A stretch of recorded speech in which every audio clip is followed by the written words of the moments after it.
কিছুদিন ধরে আলোচনায় আমাদের বেশ কিছু অগ্রগতি হচ্ছে। সেটা লক্ষণীয়। আমরা আলোচনায় বেশ কিছু ক্ষেত্রে ঐকমত্যে পৌঁছেছি, অনেক ক্ষেত্রে কাছাকাছিও আসছি।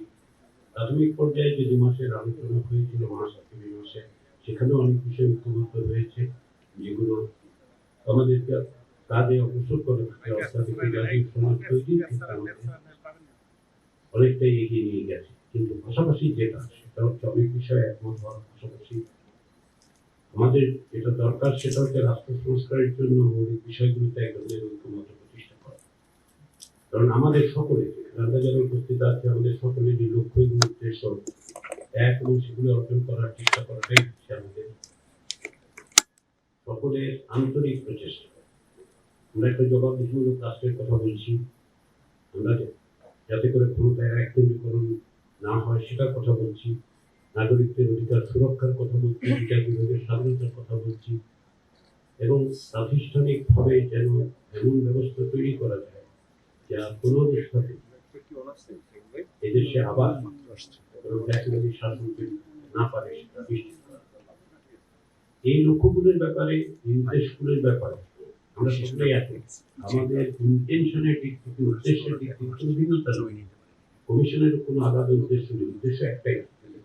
আপনি উদ্দেশ্য হিসেবে বলেন, আমাদের লক্ষ্য এবং উদ্দেশ্য হচ্ছে দ্রুততম সময়ে সকলকে যতদূর সম্ভব ঐকমত্য প্রতিষ্ঠার মধ্য দিয়ে সকলকে নিয়ে একটি জাতীয় সমাজ তৈরি করা।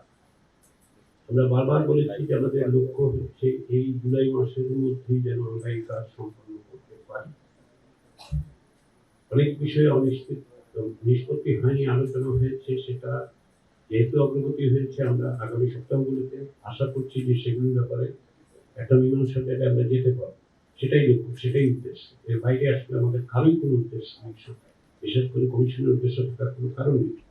কারণ কমিশনের দায়িত্ব নিয়েছে আপনাদের অংশ হিসেবে, আমরা আলাদা কেউ না, আমরা সকলে মিলে এক। ফলে এই জায়গা থেকে আমাদেরকে অগ্রসর হতে হবে। সে জায়গায় আপনাদের কাছ থেকে যে সহযোগিতাটা আমরা পাচ্ছি, এই সহযোগিতাটা অব্যাহত থাকবে, এটা নিশ্চিত অব্যাহত থাকবে। আমরা যে সমস্ত বিষয়ে নিষ্পত্তি হয়নি, আলোচনা হয়েছে, সেগুলিতে আমরা দ্রুত একটা মীমাংসার জায়গায় যেতে পারবো। এখন থেকে আপনারা লক্ষ্য করবেন যে বিষয়গুলো আগে বেশ অনেক দূর পর্যন্ত অগ্রসর হওয়া গেছে আলোচনায়, সেগুলো দ্রুত আমরা নিষ্পত্তি করতে চাই। সে কারণে আজকে যেমন যে 3টি বিষয়ের কথা আমরা বলছি, তত্ত্বাবধায়ক সরকার ব্যবস্থা, বিচারপতি, প্রধান বিচারপতি নিয়োগ এবং জরুরি অবস্থা, সেগুলি নিয়ে অতীতে আলোচনা হচ্ছে। ফলে আমি আশা করছি যে আমরা আমাদের অবস্থানগুলো আমরা জানি, এখন এগুলো নিষ্পত্তির দিকে অগ্রসর হওয়ার জন্য কিভাবে আগানো যায় সেটাই আমাদের সিদ্ধান্ত নিতে হবে, সেভাবেই কাজ করতে হবে। আমরা প্রত্যেকেই আলোচনার প্রথম পর্যায়ে এগুলোর ব্যাপারে আমাদের অবস্থানগুলো বলেছি। তারই পরিপ্রেক্ষিতে আমরা এই 3টি বিষয়ে আপনাদের বক্তব্য, আলাপ আলোচনা, আমাদের সকলের আলোচনার পরিপ্রেক্ষিতে কমিশন বারবার বসে বিভিন্ন বিষয়কে সুস্পষ্ট করার চেষ্টা করছে, এবং সেই সুস্পষ্ট করার বিষয়গুলো নিয়ে আবার আমরা আসছি আপনাদের কাছে। আমাদের লক্ষ্য উদ্দেশ্য সুস্পষ্ট।